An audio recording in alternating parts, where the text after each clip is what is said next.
Recently began laying out and following measurements during the week, morning, body composition, blood pressure, evening, every now and then additional blood pressure measurement. Morning body composition.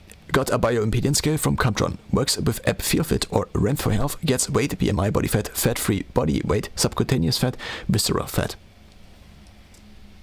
Morning daily blood pressure. 1 measurement a week, probably not very useful, therefore despite time cost, 2 measurements per measurement daily. Got the Omron Evolve. Peter Attia recommended Omron. The Evolve seemed the most time-efficient option. The readings are synced to app Omron Connect, syncs to Samsung Health. Google Fit gives a weekly average readout, which I then enter in the eGym BioAge calculation. The rest of the measurements I batched on Saturday morning, in addition to the daily ones. If possible, I take the weekly average. This seems to be the most reasonable time frame. The Saturday measurements all mentioned apps on Android. 1. Peak expiratory rate with MIR Smart One, or the MIR Smart One. Measure of lung function, roughly how much airflow one can produce. Expected value for me would be 610. Device is 110 euros, comes with an app. Second, sublingual temperature, just to establish a baseline for now with thermometer. Found an app called Health Diary, which allows temperature input along with timestamp. 3. Picture of body. Daily seems too much. Used to measure weight in the evening, but also took daily pictures. But eventually realized the light for the picture probably disrupts sleep to some extent. Switched to morning measurements and currently a weekly plus after workout pic. For the picture, comparability, the same lighting, position is quite important, in addition to being in the somewhat same physical state, not just dry on carbs or water bloated or pumped. Including legs seems to make sense, yet somewhat impractical for me. 3. Grip strength. Seems to be a reasonably easy metric for measuring overall muscle strength. Mentioned by Peter Attia, Andy Galpin, etc. Brian Johnson also uses one. A grip strength measurement device, so-called dynamometer. So I got one. I tracked the results with Gym Tracker Strong workout with 2 custom exercises. I got a generic one from Amazon, which I later discovered also sells on AliExpress for half the price. Here my video on the dynamometer. 4. Body circumference. I used the app from my scale called FeelFit. Has predefined measurements with decent descriptions, but I still seem to have not standardized the different measurements enough and get measurement errors as big as multiple centimeters. Number 5. Blood glucose. Multiple times I searched for reasonably priced options to get insight into my blood glucose levels. Continuous blood glucose services are most priced upwards of 200 euros per month.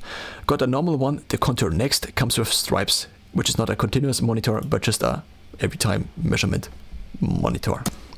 And syncs via Bluetooth to the Contour Next app. Does not sync to any reasonable health platforms, at least not in my region, so I manually enter the values into Samsung Health. Garmin seems to not support blood sugar entries. Number 6. Urine stripes. Stripes that measure certain parameters in urine fields, then change color. Found an app called Puri, which allows to digitalize the stripes. 7. 1Rep max test on eGym machines. They are at my gym. The machines adjust to me, seat, etc. moves a bit when logging in. Results are synced to one's eGym account. The app also offers additional manual exercise input, those relevant to strength age and metabolic cardio and soon flexibility age. I then input all the measurements the app takes into the corresponding fields. Add continuous measurements such as VO2 max, weekly updated through run, resting heart rate, weekly average, which then updates my biological age every Sunday. At least in theory. Due to the gym opening late on the weekends and me working on Saturday, I haven't yet found a good spot to update the eGym 1Rep max measurements weekly. Maybe Mondays before my normal workout. Additional strength age exercises. It would be interesting to update all the other exercises that are possible as input on a weekly or monthly basis. Some of them, like deadlift, squats, are already included in my normal program, therefore I can update them whenever useful.